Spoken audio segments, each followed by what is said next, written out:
VCK சித்ரமாலா நேயர்களுக்கு என்னுடைய அன்பார்ந்த வணக்கம். நான் ஜெயா குகநாதன். இப்போது என்னை பற்றி சொல்லணுன்னா, நான் பிறந்தது சேரன் மகாதேவி திருநெல்வேலி. அங்கேருந்து சின்ன குழந்தையிலேயே நான் சென்னைக்கு என்னை கொண்டு வந்துட்டாங்க. எங்கள் அப்பா அம்மாவுக்கு நான் கடைசி. எனக்கு மூத்தவங்க 3 அக்காங்க, ஒரு அண்ணா, அதுக்கடுத்தது ஒரு அக்கா, கடைசியில் நான். பெண்கள்லன்னு பார்த்தா நான் 5வது பொண்ணு. நான் முதல்ல சின்ன குழந்தையிலேருந்தே ஆக்ட் பண்ணிகிட்ருக்கேன். ஸ்கூலில் படிச்சுக்கிட்டும் நடிச்சுக்கிட்டும் இருந்தேன். இப்போது என்னை 3 வயசுலேயே எங்கள் பெரிய அக்கா கொண்டு போய் ஸ்கூலில் சேர்த்துட்டாங்க. அங்கே பள்ளிக்கூடத்தில் என்னை கொண்டு போய் உட்கார வைக்கும்போது நான் ரொம்ப அழுவேனா. எங்கள் அக்கா தூரத்துலேருந்து என்னை மிரட்டி உட்காரணும் அப்படின்னு சொல்லி என்னை உட்கார வச்சு என்னை படிக்க வச்சுருக்காங்க. அதுக்கப்புறம் நான் ஃபஸ்ட்டு இந்த 3 வயசுலேயே எனக்கு ஒரு பட வாய்ப்பு வந்தது. அது ஏவிஎம்மோட களத்தூர் கண்ணம்மா. அதில் ஒரு குழந்தைகளோட ஒரு பேரண்ட்ஸ் டே ஃபங்க்ஷன்னுட்டு ஒரு விழா, அதில் ஒரு நாடகம் நடக்கும் ஸ்டேஜில். அதில் நான் ஒரு சின்ன பூனைக்குட்டியாக அதில் ஆக்ட் பண்ணியிருக்கேன். அப்போ எனக்கு ஒரு 3 வயசு இருக்கும். அதுக்கப்புறம் நான் சின்ன குழந்தையாகவே ஆக்ட் பண்ணிகிட்டு இருந்திருக்கேன்.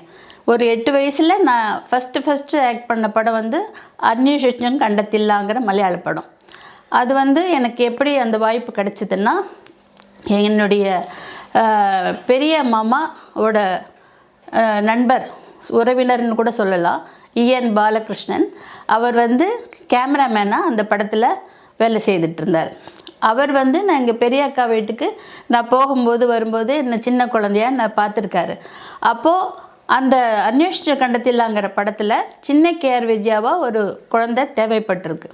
அப்போ என்னை பார்த்து இவ அதுக்கு பொருத்தமாக இருப்பா அப்படின்னு அந்த படத்தில் என்னை ஒப்பந்தம் பண்ணாங்க. அதில் சின்ன கேஆர் விஜயாவாக நான் ஆக்ட் பண்ணேன். அந்நியுஷம் கண்டத்தில்லா அந்த படத்துக்கு எனக்கு பெஸ்ட்டு சைல்டு ஆர்டிஸ்ட் அப்படின்னு டாக்டர் ஜாகிர் ஹுசேன் ஜனாதிபதி கையால் டெல்லியில் போய் அவார்டு வாங்கினேன். அதுக்கப்புறம் நான் பாமா விஜயம், நிறைய குழந்தை நட்சத்திரமாக நிறைய படங்களில் ஆக்ட் பண்ணியிருக்கேன். மலையாள படங்களில் ஆபிஜாத்தியம், அசுரவித்து, அபயம், அநாதா அப்படின்னு நிறைய மலையாள படங்கள்லேயும் நான் ஆக்ட் பண்ணியிருக்கேன். எல்லாம் சின்ன குழந்தையிலே ஆக்ட் பண்ணியிருக்கேன். அதுக்கப்புறம் நான் ஒரு 14-15 வயசு வந்ததுக்கப்புறம் ஒரு பெண்ணின் கதாங்கிற மலையாள படத்தில் சத்யன் அவர்களுக்கும் ஷீலா அவங்களுக்கும் மகளாக என்னை டைரக்டர் கேஎஸ் சேது மாதவன் அவர் என்னை ஒப்பந்தம் பண்ணார். அந்த படத்தில் நான் ரொம்ப அருமையாக அந்த கேரக்டர் எனக்கு ரொம்ப அருமையாக இருந்தது. அந்த கேரக்டரில் நான் ஆக்ட் பண்ணேன். அதில் அந்த படத்தில் நடிச்சிட்டு இருக்கும்போது என்னுடைய இன்டர்வியூ பேசும் படமில் வந்தது. பேசும் படத்தில் வந்ததை பார்த்துட்டு சுடரும் சூறாவளியும்ன்ற படத்துக்காக என்னுடைய கணவர் விசி குகநாதன் அவர்கள் ஒரு கதாநாயகியை நிறைய பேரை தேடி இருக்கார். அப்போது அதுக்கு தகுந்த கதாநாயகி சரியாக கிடைக்கல. என்ன நிறைய வாட்டி நான் ஸ்கூலுக்கு சாந்தம் கான்வென்ட்டில் தான் படிச்சுட்டு இருந்தேன். அப்போ நான் ஸ்கூலுக்கு போயிட்டு வரும்போதெல்லாம் என்னை பார்த்துருக்காரு, நிறைய வாட்டி பார்த்துருக்காராம். எனக்கு அதெல்லாம் தெரியாது. அதுக்கப்புறம் நான் ஸ்கூல் படிப்பை முடிச்சுட்டு எஸ்ஐடி காலேஜில் பியூசியை படித்தேன். சயின்ஸ் குரூப் தான் எடுத்தேன். அப்போது எங்கள் வீட்டில் என்னை டாக்டர் ஆக்கணும்னு தான் பார்த்தாங்க.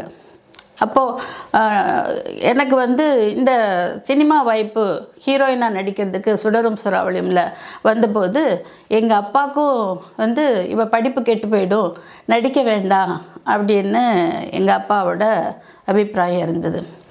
ஆனால் மற்றவங்களுக்கெல்லாம் எங்கள் வீட்டில் நடிக்கட்டும் அப்படின்னு ஒரு ஆசை இருந்தது.